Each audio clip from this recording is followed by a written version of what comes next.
Donc ça veut dire que déjà un leader c'est quelqu'un qui a une influence, mais si on en restait à ça, ça serait pas terrible. En fait, un vrai leader c'est quelqu'un qui a de l'influence, mais qui a aussi une vision. Parce que l'influence sans vision ça sert à rien, et qui si possible a une vision à assez long terme. Alors au début il faut une idée, il faut une vision. Après il faut de la conviction et du courage, parce qu'au début quand on démarre, il n'y a pas le succès. Savoir traverser les hauts et les bas.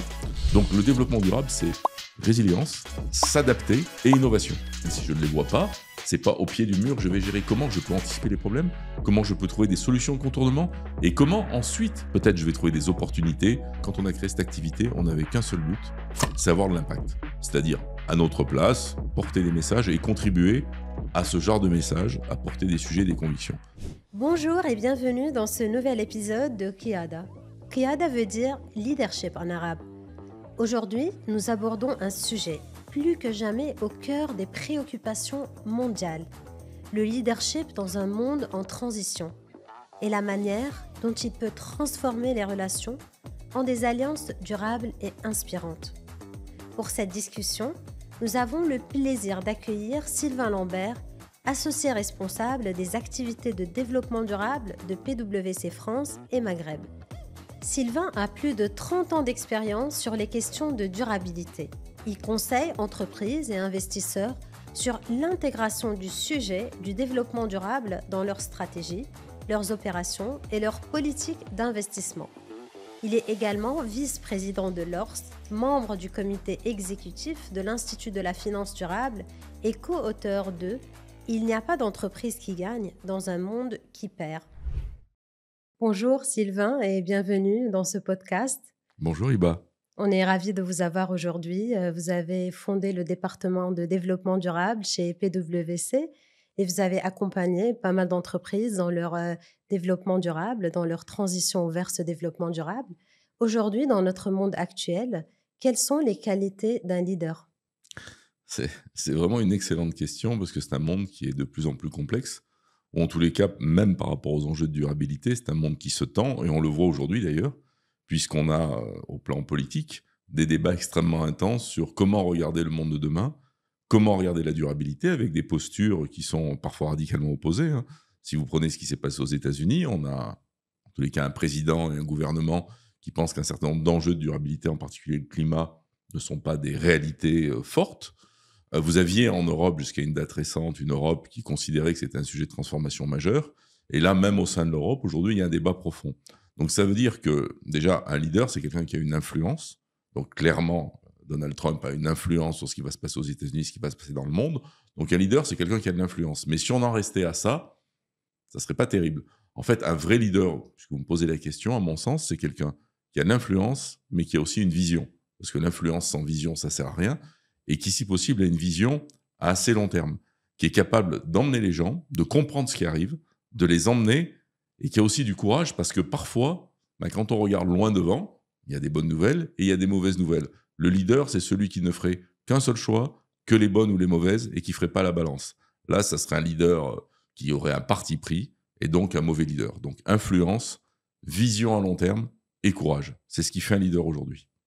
Et vous, selon votre expérience, comment vous avez réussi à emmener ces gens avec vous dans votre vision de sustainability au sein de PwC? Comment vous avez instauré cette culture et dirigé les équipes? C'est un long chemin. Il faut pas mal de choses pour y arriver. Alors au début, il faut une idée, puisque vous le disiez, ça fait un peu plus de 30 ans maintenant. Ça fait presque même 31 ans exactement. Le 31 janvier 1994, on crée l'activité en France. Et aujourd'hui, elle est mondiale. Donc, il faut une idée au départ. Donc, il faut une vision. Donc, on revient à mes points de leader. Il faut une vision, alors qu'il y ait peut-être une toute petite vision au début, parce qu'on n'avait pas une vision aussi claire de ce que ça allait devenir. Après, il faut de la conviction et du courage, parce qu'au début, quand on démarre, il n'y a pas le succès. Comme toute activité qui démarre, enfin, sauf si on a une idée géniale et dès la première minute, les choses explosent. Nous, ça s'est fait dans la durée. Donc, il faut une certaine résilience. Rester là, même quand les choses ne vont pas. Savoir traverser les hauts et les bas, savoir profiter de ses échecs. D'ailleurs, on a bien plus appris des échecs que des succès, parce que les succès, en général, on est content. Les échecs, on se remet en question, on réfléchit beaucoup. Et puis, un pouvoir on va dire, de conviction et de montrer aussi là où on doit aller. Donc, ça a pris du temps. Ça nous a pris plusieurs étapes pour en arriver là où on est aujourd'hui. Mais la caractéristique de toute cette aventure, ça a été de rester constant sur la volonté, d'accepter de se remettre régulièrement en question. Et puis, quand même, il faut 2 choses, de la chance et du succès. Parfois, on va avoir des succès parce qu'on a eu un coup de bol et parfois on a travaillé beaucoup sur quelque chose et on n'aura pas de succès. Donc il faut quand même des succès pour qu'à un moment les gens soient embarqués, parce qu'on peut accepter d'avoir des moments difficiles, de ne pas y arriver. Mais si on n'a jamais, jamais, jamais de succès, à un moment, c'est un petit peu douloureux. Et la chance, bah, elle va être là pour nous aider. Alors certains diront il faut susciter la chance, mais quand même des fois elle arrive, on l'a pas vu venir, elle est quand même là. D'accord. Vous avez parlé de beaucoup de résilience dans votre discours. Et donc, comment vous avez géré ces relations durables également avec ces parties prenantes pour maintenir un long chemin de durabilité? Alors ça dépend de qui on parle. Si on parle de l'interne de PwC ou si on parle de nos clients, je peux répondre sur les 2. Sur l'interne, on le doit aussi quand même à, on va dire une des qualités de notre organisation, c'est de faire confiance, aux gens qui entreprennent. Donc nous, clairement, on a entrepris une aventure à 2 à l'origine. En France, on est 400 maintenant sur les questions de durabilité, mais on a quand même été soutenus légèrement au début, mais le risque était faible pour PwC, 2 personnes, même si on se plante, on ne met pas en péril l'organisation. Donc, mais on a été quand même toujours soutenus, puisque la vision qu'on a apportée, on est toujours sur ces questions de vision, elle a été suffisamment convaincante pour dire probablement ces 2 personnes-là, elles sont peut-être sur un sujet qui sera un sujet d'importance. Et bien sûr, au fur et à mesure du temps, on a vu que c'était un sujet d'importance. Donc la confiance a toujours été là de l'organisation pour nous laisser avancer, même quand ça n'allait pas. Évidemment, les moyens qu'on pouvait avoir quand ça n'allait pas n'étaient pas ceux que l'on a quand on montre que ça va. On va dire, bah, écoutez, on va peut-être un petit peu moins investir parce que là, les résultats sont pas au rendez-vous. Et au contraire, quand les résultats sont massivement au rendez-vous et que là, on se dit, on peut aller plus loin, il faut investir, on est plus suivi. Ça, c'est l'interne.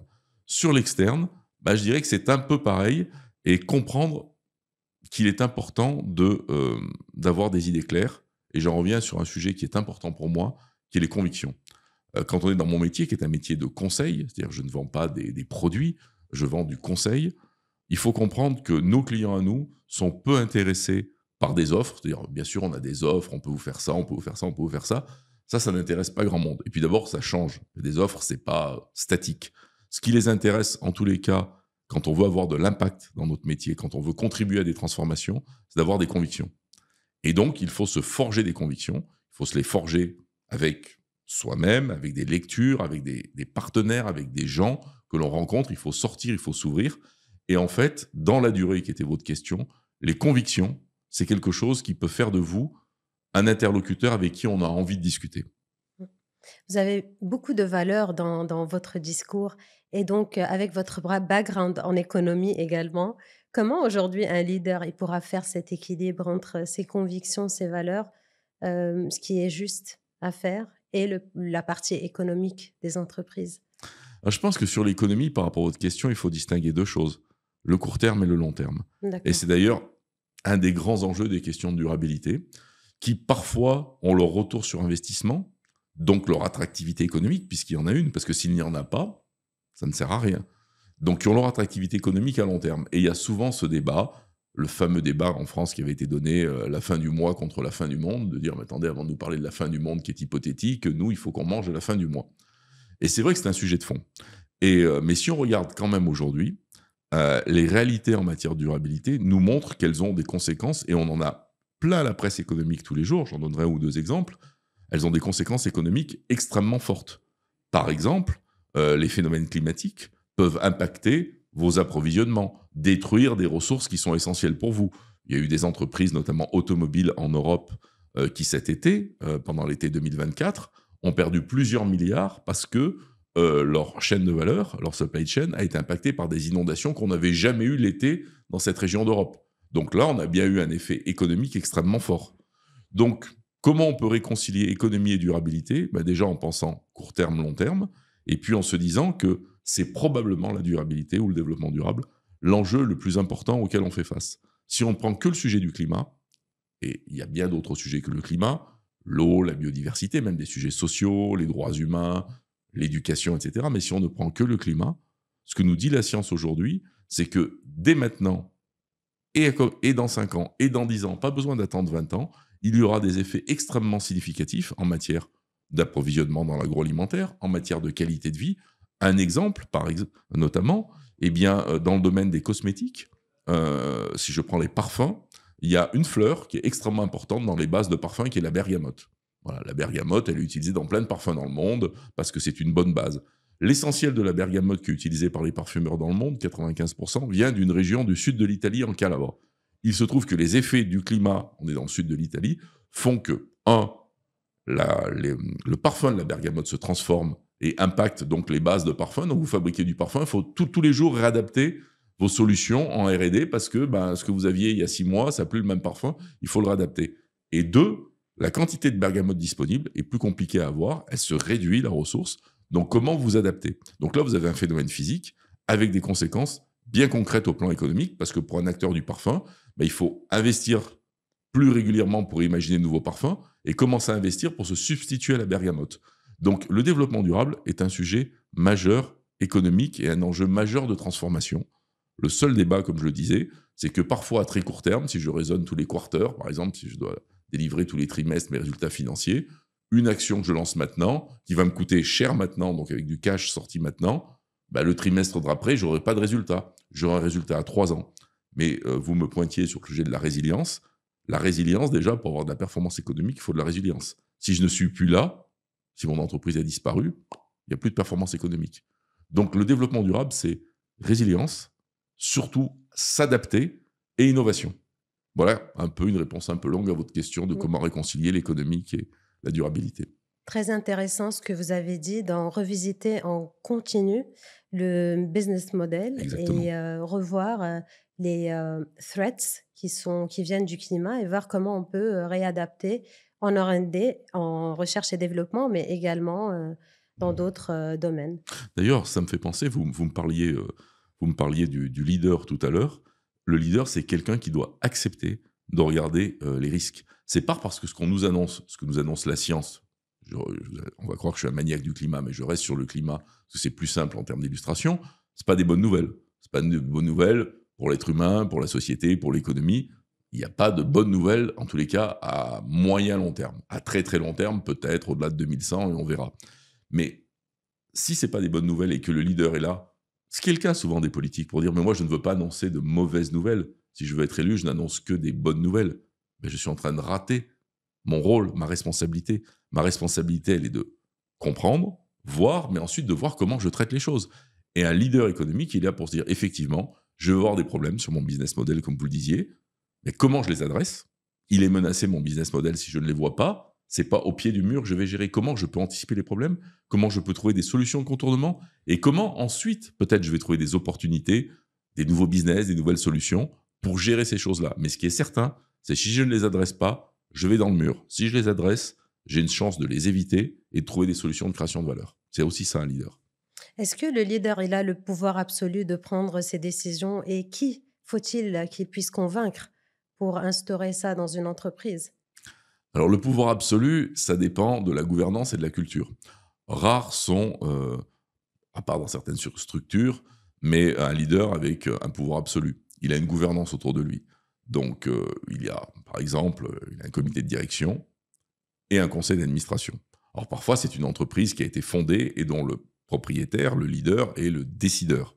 Donc là, il a beaucoup de pouvoir. Il y a des très grands groupes français, dans le luxe, par exemple, mais il y en a d'autres, ou à l'étranger, où le leader est aussi le propriétaire majoritaire. Donc il a un pouvoir de décision et d'influence beaucoup plus fort que quand le leader est un CEO, par exemple, qui est un salarié en fait, de l'entreprise, nommé par un conseil d'administration. Donc là, on retombe dans le rôle du leader, qui est sa capacité à convaincre et à avoir une vision, parce qu'il va devoir, embarquer ses équipes, travailler collectivement avec ses équipes pour leur dire, voilà ce que l'on observe. Éventuellement, on voit que certes, le leader dans la décision est parfois seul, mais dans la construction de la vision, il ne faut pas rester seul.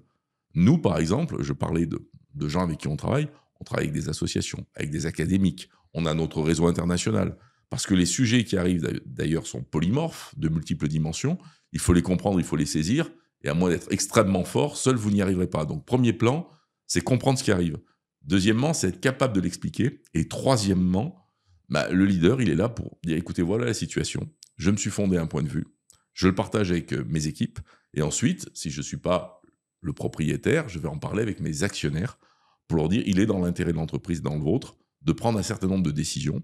Et aujourd'hui, j'observe, ce qui n'était pas une chose encore il y a 2-3 ans, que justement dans les sociétés cotées, les conseils d'administration s'emparent de plus en plus de ces questions de durabilité, pour une raison simple, c'est que le rôle du conseil d'administration, c'est la vision et la stratégie à long terme de l'entreprise. Et donc, ils se disent, en s'étant fait éclairer de différentes sessions, de différents experts, que c'est leur rôle d'attirer l'attention du management de l'entreprise sur des choses qui arrivent et sur des questions de transformation. Et il y a des vrais sujets profonds de transformation du business model qui sont portés par les conseils d'administration. Et est-ce que le consommateur, il joue aujourd'hui un rôle dans cette transition? Comment les leaders peuvent convaincre également les consommateurs ou vous, en tant que PwC, comment on peut changer cette culture? Alors le consommateur, là on va parler plutôt d'une industrie plutôt B2C, donc qui est très tournée vers les consommateurs. Le consommateur a toujours été historiquement un acteur complexe à saisir sur ces questions-là. Alors je dirais deux choses. Un, on a quand même des tendances dans toutes les études consommateurs qui montrent que le sujet, il est perçu, compris et important pour les consommateurs. D'ailleurs, ce qui est le plus intéressant, c'est pas tellement la part des consommateurs qui disent que les questions de durabilité les intéressent au moment de l'acte d'achat. Cette part, elle est élevée, mais c'est plutôt la part de ceux qui disent qu'ils n'en ont absolument rien à faire. Et nous, on fait une étude mondiale tous les ans depuis très longtemps, et cette part est brutalement passée avant le Covid, en 2018-2019, d'environ 20% de gens qui disaient la durabilité, ça ne nous intéresse pas dans nos achats, à moins de 5%, et depuis, elle est stabilisée en dessous de moins de 5%. Ça, c'est le premier point. Ça les intéresse. Deuxième point, c'est ce qu'on appelle la schizophrénie du consommateur. Et là, la schizophrénie du consommateur, c'est bien sûr, quand on m'en parle, j'ai pas envie d'avoir, je ne sais pas moi, un vêtement fabriqué par des enfants, j'ai Oui. pas envie d'avoir des choses qui vont polluer. Mais quand j'achète, est-ce que j'y pense à chaque seconde? Est-ce qu'il n'y a pas un produit, quand même, je l'aime bien parce que je suis attiré par cette marque, je le trouve beau, je trouve qu'il a bon goût.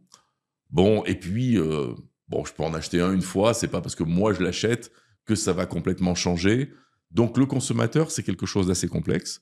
Et il est effectivement du rôle d'un certain nombre d'acteurs, le politique notamment, l'entreprise aussi, mais les ONG, d'agir sur ces sujets-là. Et c'est ce qui se passe. Quand il y a eu de grandes affaires au Bangladesh, je pense au Rana Plaza notamment, il y a eu des échos médiatiques, des échos d'ONG qui sont remontés jusqu'aux politiques, qui ont donné lieu à des lois sur les droits de l'homme. Je pense à la loi sur le devoir de vigilance, par exemple.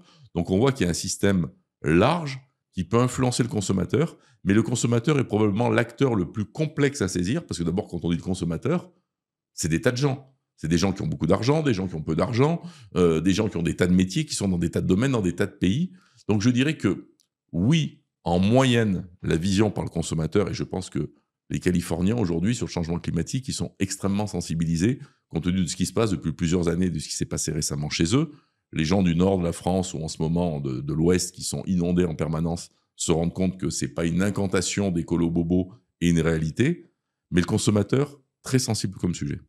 Justement, mais comment convaincre un leader qui, ses actions, ils ne le touchent pas à lui, mais ils font des ravages ailleurs? Donc l'idée du climat, c'est qu'on ne paye pas forcément le prix de nos actions, c'est quelqu'un d'autre qui paye. Donc comment on peut faire une certaine solidarité entre les différentes régions? Vous venez de dire, lorsqu'ils ont eu maintenant des incendies, à ce moment-là, on se rend compte. Mais avant que le ravage il arrive chez nous, on n'est pas forcément solidaire. Alors, il y a une théorie assez intéressante là-dessus, qui est la théorie du pied du mur, et qui dit que depuis que l'être humain existe sur Terre, il est totalement nul pour anticiper. Il n'a jamais rien anticipé. Alors, les historiens nous disent, et pourtant, nous avions, quand par exemple Hitler est arrivé au pouvoir, on voyait bien qu'il était quand même un petit peu spécial, il avait ses milices, les SA notamment, on voyait bien que dans ses premières actions, bien avant les débuts de la guerre et ces mouvements plus guerriers, qu'il était quand même très spécial. On avait des signaux d'alerte. Et pourtant, on a réagi quand? On a réagi quand il a envahi la Pologne, et encore un petit peu, et on a vraiment commencé à réagir quand il s'en est pris, qu'il s'est retourné contre la Russie, et que les Japonais ont attaqué Pearl Harbor. La théorie du pied du mur veut dire que, par contre, si l'être humain est nul pour anticiper, il est extrêmement fort pour survivre. Et finalement, il ne fait que ça dans le temps. Et ce qui est complexe par rapport au débat qu'on a eu court terme, long terme, il est probable que quand on sera vraiment, vraiment au pied du mur, l'être humain va montrer des choses incroyables. On a vu des choses incroyables avec le Covid. Quand au début du Covid, on pensait qu'on était tous morts et que c'était une sorte de peste noire et qu'on ne savait pas si ça allait emporter l'humanité, la totalité du monde s'est mis des masques, énormément de pays se sont confinés, mais quand on l'aurait dit 2 mois avant, vous n'aurez plus le droit de sortir de chez vous, il faudra un papier pour vous autoriser à sortir, il n'y aura plus d'avion, il n'y aura plus rien, on va arrêter l'activité. Tout le monde aurait dit, vous êtes fous. Et pourtant, face à des grandes menaces ou à des grands enjeux, en tous les cas, ça a été démontré par l'expérience du Covid, l'être humain sait bien survivre. Or là, la difficulté de la chose, c'est que ces questions-là, de durabilité, nécessitent, si on en est là aujourd'hui, c'est que nous n'avons pas assez anticipé. Un certain nombre d'alertes ont été données, la conférence de Rio en 92, Kyoto en 97, on a dit il se passe des choses sur le climat, on a maintenant les COP sur le climat, sur la biodiversité, il y a eu pas mal de scandales liés aux droits de l'homme, on a les éléments sur la table, on a commencé à agir. Mais la rapidité d'action, elle est faible, elle est lente, mais parce que c'est très dur. Et après, en même temps, je ne veux pas défendre, mais c'est tellement compliqué les efforts qu'il y a à faire que probablement on a raté un sujet qui était d'expliquer les enjeux pour convaincre les gens que c'était bon pour eux d'agir. On a beaucoup fait peur, on a beaucoup inquiété. Oui, c'est inquiétant, mais en même temps, c'est dans l'action qu'on peut retrouver de l'optimisme. Donc on va certainement agir beaucoup plus quand on sera au pied du mur, probablement trop tard et avec beaucoup de dégâts, mais néanmoins, c'est comme ça que l'être humain semble fonctionner. J'espère cependant que c'est pas uniquement le plus fort qui va survivre dans ça. Et aujourd'hui, dans la situation actuelle, combien direz-vous qu'on peut garder des process, par exemple, en pourcentage, selon votre expérience, et combien en pourcentage a-t-on besoin de transformer aujourd'hui? Alors, en pourcentage, je ne sais pas. Je pense que le niveau de transformation, d'ailleurs, on parle parfois de transition, et je pense que ce n'est pas forcément un bon mot, parce que la transition, techniquement, quand on regarde dans le dictionnaire, ça n'a pas l'air compliqué. Hein. En tous les cas, ça a l'air plus facile qu'une transformation. Et moi, je pense même qu'au-delà d'une transformation, c'est un bouleversement profond du fonctionnement de la vie sur Terre, et donc de l'économie, donc de la société. Il y a beaucoup d'incertitudes dans les choses, donc il faut en revenir souvent sur les choses que l'on sait. Même la science a son taux d'incertitude. Mais au moins, si on prend les rapports des scientifiques, comme ils sont beaucoup, qui ont des approches scientifiques et qui ne nous disent pas d'ailleurs des choses avec certitude, le GIEC nous donne des scénarios. Il dit, voilà, il y a plusieurs options. Bon, si on prend le plus sympa des scénarios, le plus sympa, actuellement, il nous dit, en 2100, on sera à, ça c'est celui du GIEC actuellement, 2,7 degrés. Donc déjà, ce qu'on s'était dit à l'accord de Paris, c'est mort. 2,7 degrés, on peut se dire, c'est pas grave, parce qu'entre ce matin, au moment où je me suis levé, et maintenant que je suis arrivé en face de vous, je pense qu'on a dû prendre 3 ou 4 degrés. Donc vous dites 2,7 degrés. Non, c'est la température moyenne mondiale. Concrètement, ça veut dire quoi, 2,7 degrés? Ça veut dire qu'aux alentours de 2050-2060, dans la zone équatoriale mondiale, il fera, les 2 tiers du temps, la température d'un hammam. Alors on adore aller tous dans un hammam, mais vivre dans un hammam en permanence, ça veut dire... Et la bande équatoriale mondiale, c'est 1 milliard de gens. Donc, ça veut dire quoi encore plus concrètement? Ça veut dire qu'il y en a à peu près la moitié qui vont mourir, parce qu'on ne peut pas vivre dans un hammam, les plus vieux, les plus jeunes, ceux qui ont des problèmes respiratoires, et l'autre moitié, qu'est-ce qu'ils vont faire? Ils vont partir. Il ne faut pas être fou, on ne va pas rester dans son hammam 24 heures sur 24. Ils vont partir où? Probablement au nord. Flux migratoires. L'ONU nous annonce dès 2035 des flux migratoires de plusieurs centaines de milliers de centaines de millions de gens, et aux environs de 2070-2075 de plusieurs milliards de gens. Ça pose une vraie question. Alors c'est très bien, c'est loin, ça a l'air abstrait. Mais enfin, concrètement, qu'est-ce qu'on fait si 500 millions de gens, je prends juste 500 millions de gens, quittent la bande équatoriale et vont vers le nord?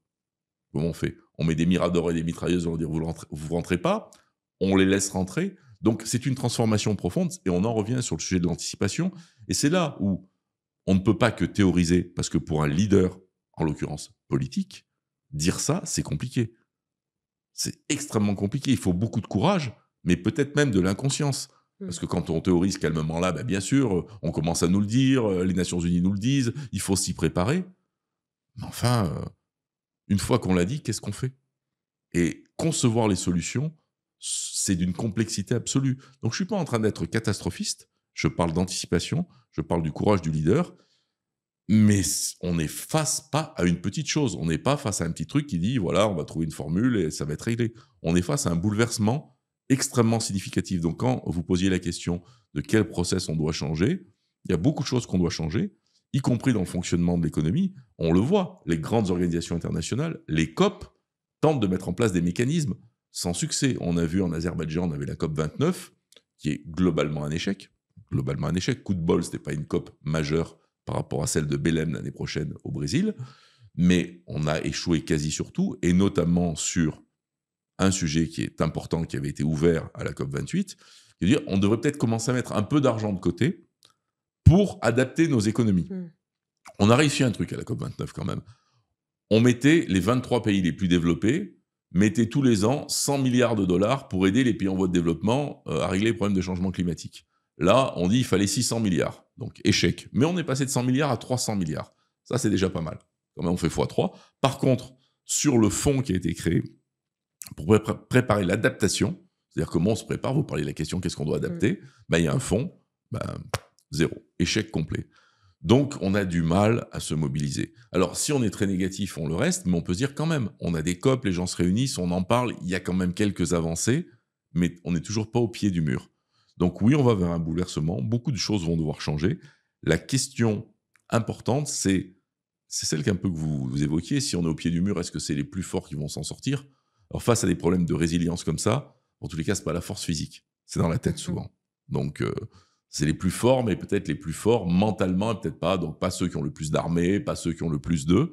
Donc ça c'est un des premiers points qui va être important. Mais quels vont être on va dire les postures démocratiques ou la résilience démocratique par rapport à ces enjeux, ça c'est un des gros sujets.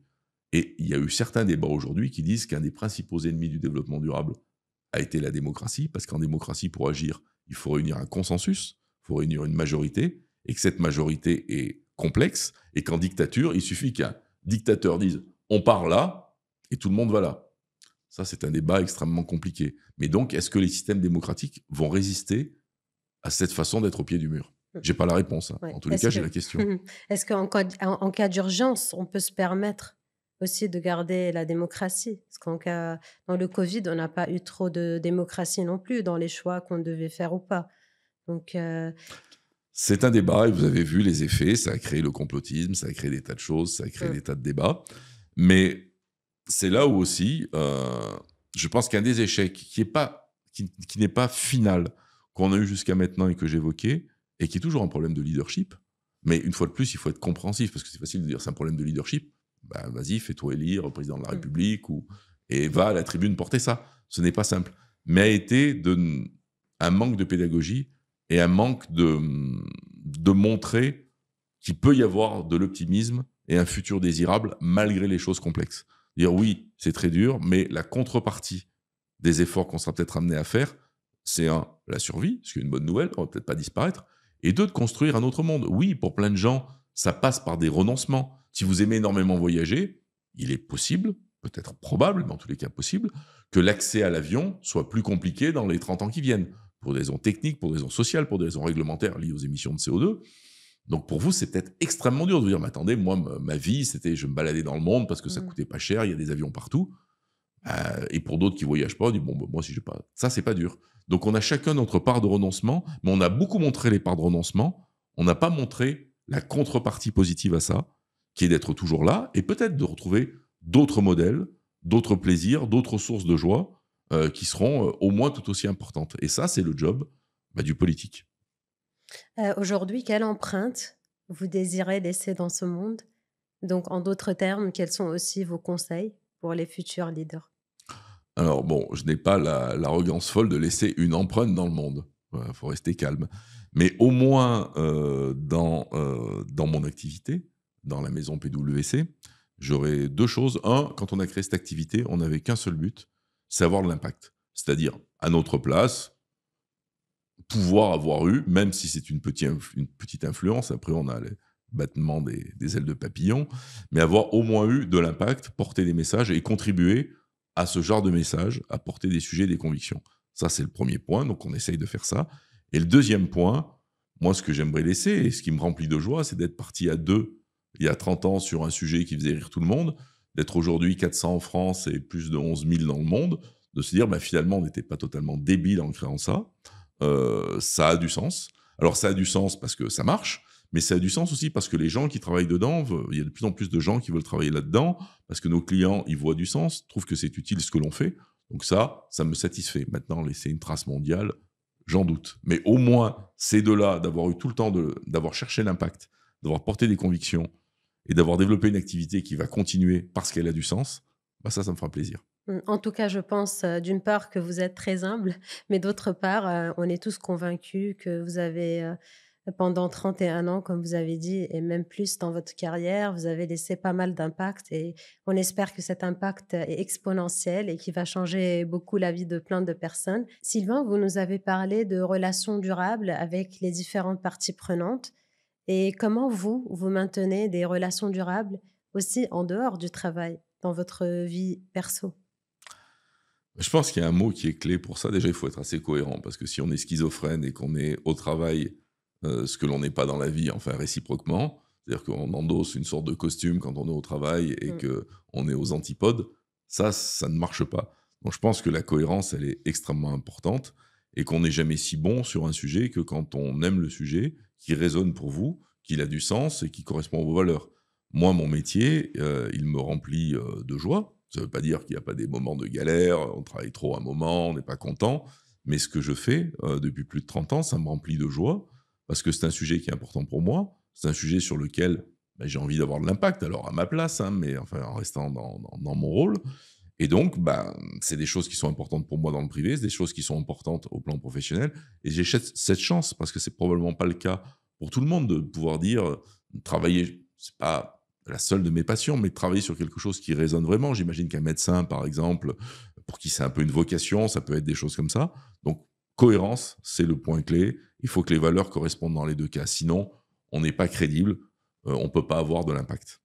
Est-ce qu'à un certain moment, vous avez dû faire des choix par rapport à votre vie pro ou vie perso?